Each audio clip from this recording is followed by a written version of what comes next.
최근에 보면 삼성전자나 하이닉스 주가가 조금 오르더라고요. 예.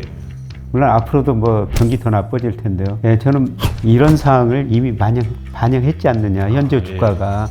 예, 그렇게 보고 있습니다. 예, 그런데 우리 경제는 저는 4분기부터 마이너스 성장하리라고 보고 있거든요. 왜냐하면 그동안 우리 성장을 추대했던 감소할 것이기 때문입니다.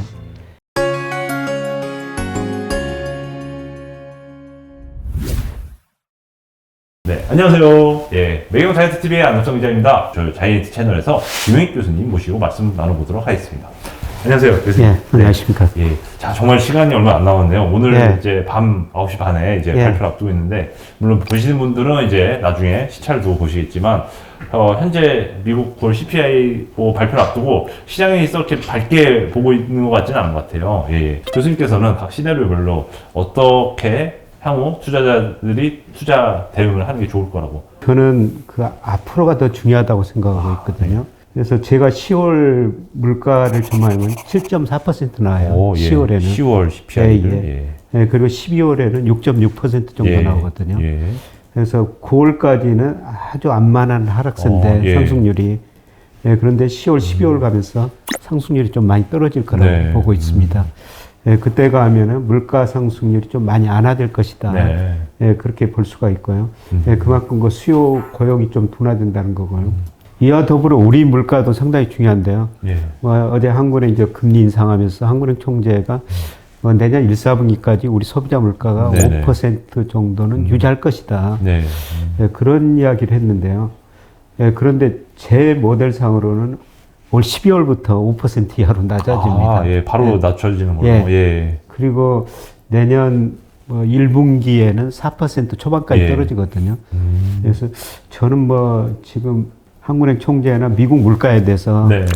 9월까지는 비슷한 견을 유지하고 있는데요. 네. 10월, 11월, 12월 내년 상반기 가면서는 예. 컨센서스보다 물가 상승률이 더 많이 낮아질 것이다. 네. 예, 제가 이렇게 보는 거는 그만큼 경기가 안 좋다는 거고요. 예. 그 다음에 저는 주가가 굉장히 똑똑하다고 보고 있는데 미국은 그 S&P 500 전년 동월 대비 상승률이 CPI 물가 상승률에 한 8개월 선행하고요. 예. 우리는 좀 12개월 선행해요. 예. 근데 미국 주가나 우리 주가는 최근에 급락하고 있지 않습니까? 맞습니다. 예. 이건 앞으로 그만큼 심각한 경기 침체가 오고 물가 상승률이 낮아질 것이다. 예. 그래서 9월까지는 계속 높은 수준 유지할 것 같은데요. 10월, 11월 가면서 예. 물가 상승률이 좀 많이 낮아질 거라고 보고 있습니다. 네. 아무래도 많은 투자자들이 기대했던 게 이제 페드 피봇. 연준이 이제, 생각보다 이거 잘못하면 금리 막 빠르게 올리다가 경기 침체가 되돌릴 수 없게 심해질 수도 있겠다. 이런 걱정을, 사실 걱정만 기대만 하지 않았습니까? 페드 피봇에 대해서. 근데 이제, 어쨌든 당장 이제 교수님께서 말씀을 보면 이제 12월 이후로는 물가가 그래도 피크아웃이 확실하게 좀 아래쪽 추세로 잡을 게 좀 이제 예상이 되는데 그때 이후에 돼서야 좀 뭔가 주가가 반등에 좀 그 기회를 좀 잡아볼 수 있지 않을까 보시는 거죠? 네네. 그 피봇 말씀하셨는데 아마 물가 상승률이 11월, 12월 가면서 네네. 낮아지면서 좀 연준 위원들 생각도 바꿔질 것 같고요. 예. 그 다음에 지금까지 고용이 예상보다 계속 9월까지 높게 나왔지 않습니까? 네. 근데 제가 가지고 있는 모델로 해보면은 11월, 12월, 내년 초가 고용이 감소하는 거로 나오거든요. 네. 그래서 미국 그 가계저축률이 장기 평균이 한 7% 정도 돼요. 그런데 올해 최근에 3.5% 안팎으로 떨어졌거든요. 특히 지난 6월 달에는 3.0%까지 떨어졌어요. 이 3.0%가 언제적 수준이냐면요.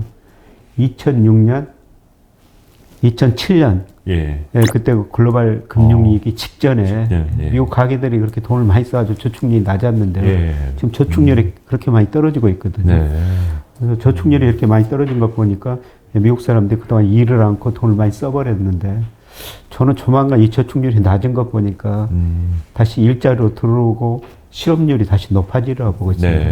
그래서 앞으로 미국의 물가 상승률, 저축률, 실업률 이런 것들이 정책 전환의 중요한 계기가 되지 않을까 그렇게 보고 있습니다. 알겠습니다. 결국 미국의 물가와 그리고 미국 가계 저축률 그리고 실업률 이 세 가지를 좀 주목해야지 주목할 필요가 있다. 말씀 정리해 주셨고요. 사실 또 이 교수님을 위해서 저희가 또 저희 자이언트 찾아주신 주요 또 그 게스트분들께 요청드렸던 시장 진단 키워드 한번 시작해보도록 하겠습니다. 제가 현재 스튜디오 현장에 게시판으로 이렇게 9가지 키워드를 준비해놨습니다. 뭐 첫 번째 강달러부터 뭐 미국 금리 인상, 인플레, 미국 중간선거, 연준 피봇, 그리고 미중 패권 전쟁, 유럽발 금융위기, 중국발 부동산 위기, 우크라 전쟁 확대. 이렇게 좀 거시 경제 키워드를 뭐 전체적으로 담았는데요. 이 중에서 교수님께서 제일 중요하다고 생각하시는 3가지 키워드를 한번 떼어주시겠습니까? 지금 모든 문제 근원이 인플레이션이 있으니까 인플레이션이 1번이고. 네, 1번이죠. 그 다음에 강달러. 네, 강달러. 그 다음에 미중 패권 전쟁이 무역 전쟁에서 기술 전쟁으로 가고 있습니다만. 이거는 뭐 장기적으로 계속 어려운 문제로 남아있을 것 같습니다. 나머지는 일단은 나머지도 중요한 문제인데요. 제일 더 중요한 이슈들에 대해서 한번 말씀 나눠보겠습니다. 자, 그러면 이 3가지 키워드, 인플레, 그리고 강달러, 미중 패권 전쟁. 자, 순서대로 한번 잘 보이게 일단 들어보겠습니다. 잠시만요.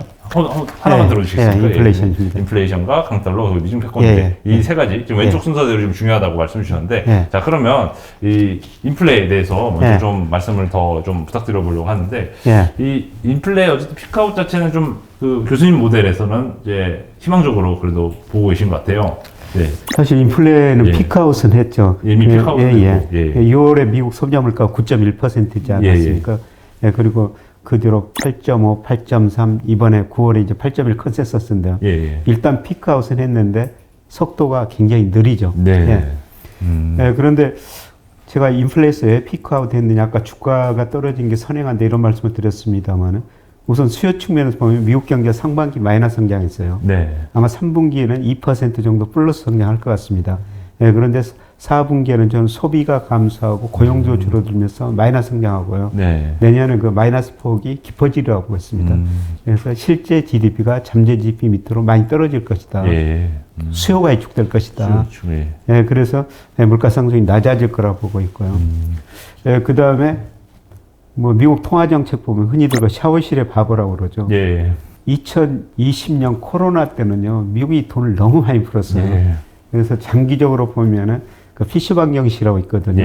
M2 방위 통화 증가율은 장기적으로 명목 GDP 성장을 거의 비슷해요. 장기적으로 보니까 70년 이로 보니까 거의 비슷하더라고요. 그런데 2020년 코로나가 발생하자마자 미국이 적정 통화 증가율보다 한때는 거의 30% 이상 그렇게 많이 공급을 했어요. 그게 물가상승 요인으로 작용하고 있죠. 그런데 작년부터 그 초과 공급이 줄어들고요. 올 2분기 보니까 마이너스 4%포인트 정도 적정 통화에 비해서 돈을 덜 공급하고 있습니다. 이게 이제 시차를 두고 물가 하락 요인이 될 거라는 것이죠. 그리고 최근에 유가가 120달러까지 갔다가 뭐 80달러 초반까지 떨어졌다 다시 90달러 뭐 오페크 감산하면서 올랐습니다만, 저는 세계 경제 수요가 위축될 것이기 때문에 앞으로 유가 더 떨어지리라고 보고 있습니다. 그래서 공급 측면에서도 물가가 하락할 것이다. 그래서 지금 인플레이션이 굉장히 높지만은 11월, 12월 내년 상반기 가면은 눈에 띄게 증가율이 상승률이 낮아질 것이다. 그래서 지금 이 문제가 가장 중요한 문제인데, 제일 중요하죠. 올 연말 내년 가면서 인플레 문제는 좀 사라지리라고 보고 있습니다. 좀 사라진다기보다는 많이 완화되리라고 보고 있습니다. 일단 미국의 인플레 상황에 대해서는 내년 상반기부터는 그래도 좀 확실히 사그라들 것이다. 긍정적으로 봐주셨고, 한국의 인플레이션에 대해서는 좀 더 어떻게 보면 더 빠르게 식을 수 있다, 더 빠르게 진정될 수 있다고 보시는 거예요? 그렇습니다. 제가 올해 그 12월 소비자 물가 상승 예상 한 4.6% 정도 나오고요. 내년 1, 4분기는 4% 초반까지 나오거든요. 아까 하는 총재는 한 5% 정도 될 것이다, 이런 이야기를 하신 것 같은데, 저는 그것보다 한 1%포인트 정도 낮게 보고 있습니다. 그러면 한국이 그만큼 더 경기 침체 위험이 미국에 비해서 더 높은 상황이다, 이렇게 보시는 거고 해석을 할 수도 있는 건가요? 사실 올 상반기는 미국 경제만 마이너스 성장했어요. 유로, 일본 경제 플러스 성장했고 우리도 플러스 성장했죠. 그런데 우리 경제는 저는 4분기부터 마이너스 성장하리라고 보고 있거든요. 왜냐하면 그동안 우리 성장을 주도했던 수출이 감소할 것이기 때문입니다. 최근 10일까지 수출이 나왔습니다만 일평균 수출 금액이 전년 동월비보다 한 12% 감소했거든요. 물론 20일 올마까지 봐야 되는데 뭐 저는 10월부터 수출이 감소세로 전환됐을 거라고 보고 있습니다. 예. 그만큼 세계 경제가 안 좋다는 거죠. 예, 그러면 수출이 감소하면은 지금 우리 가계가 금리 올리고 부채가 많은데 소비 별로 안 늘리고 있고요. 예. 지금 설비 투자는 올해 감소세예요. 예. 그러니까 GDP를 구성하는 소비도 소비 별로 증가 안 하고 예. 투자 감소세고 여기다 수출까지 줄어들면 우리 네. 경제가 마이너스 성장으로 들어설 수밖에 없죠. 네. 네, 그래서 수요가 위축되니까 생각보다 빨리 물가 상승률도 그렇군요. 낮아질 수 있을 것이다. 이렇게 보고 있죠. 어떻게 보면 평소에 항상 그 코스피의 흐름을 말씀하실 때 주요 영향을 미치는 주요 변수로 이제 일평균 수출 금액을 예, 항상 예의주시하시지 않습니까? 근데 제가 보기에 일평균 수출이 말씀하신 대로 이제 10월, 지금 11일 이 화요일에 이제 발표된 통계청에서 발표된 이 10월 수출 통계가 이제 발표되는데 이 품목별로 볼 때도 좀 눈길이 가는 게 이 승용차랑 선박 같은 경우는 이제 뭐 전년 동기 대비 증가를 했는데 이 걱정스러운 게 수출 제일 효자 상품인 반도체에서 무려 전년 동기 대비 20% 가까이 무역 적자가 늘어난 거죠. 이제 무역 이제 흑자가 줄어들고 석유 제품이라든지 무선통신기기, 뭐 스마트폰을 포함한 이런 거 보일 것 같은데 마찬가지로 20%대로 급감했단 말이죠.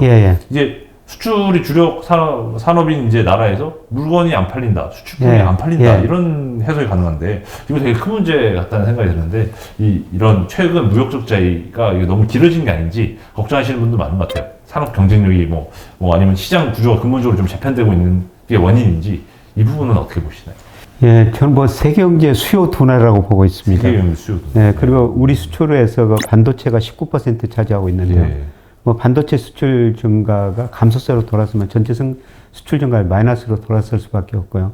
네, 그 다음에 선박은 수출이 증가하고 있다 그런 말씀을 하셨는데 선박이 우리 수출에 차지하는 게 2.6%밖에 안 됩니다. 얼마 안 되죠. 그게 한 11%까지 올라갔다가요. 뭐 좀 싼 배는 중국이 다 생산하면서 우리 수출 조선 뭐 선박 비중이 올해 보니까 9월까지 보니까 2.6%로 많이 줄어들어 버렸거든요.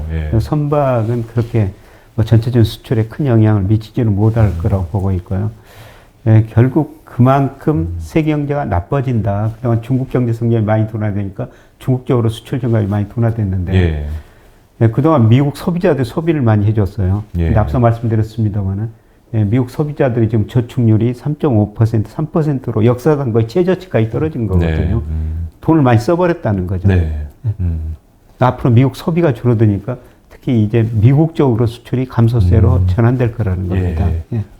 또 오늘 많은 분들이 사실 뉴스 보신 분들은 아시겠지만 저 전 세계적으로 PC 수요도 뭐 이제 앞으로 20% 정도 더 가까이 줄어들 것이다 이런 둔화 우려도 있었고 또 최근에 미국 정부가 이제 중국으로 이제 반도체 장비 같은 걸 수출을 이제 본격적으로 막기 시작하면서 이 한국 반도체 산업이 기존에 부품을 중간중간 이제 중국이나 베트남 같은 생산 기지로 수출을 한 다음에 완제품으로 또 이제 미국에 수출한 형태로도 많이 무역을 해오지 않았습니까? 이런 구조가 깨지면서 이 당장 미국으로 저희가 뭐 마이크론처럼 뭐 모든 공장을 미국에 갖고 있는 것도 아니고 삼성 하이닉스 이제 투자하시는 분들은 진짜 고민이 많으실 것 같은데 이런 주주분들한테는 좀 어떻게 고민 상담을 해주고 계신가요? 뭐 참 어렵죠. 그런데 최근에 보면 삼성전자나 하이닉스 주가가 조금 오르더라고요. 저는 이런 사항을 이미 반영했지 않느냐, 현재 주가가. 그렇게 보고 있습니다. 물론 앞으로도 뭐 경기 더 나빠질 텐데요. 뭐 저도 뭐 반도체가 어떻게 될 것인지 모르기 때문에 애널리스트들 보고서를 보거든요. 근데 어떤 애널리스트 최근 보고서 보니까 반도체 경기가 내년 1분기쯤이 저점이 아닐까.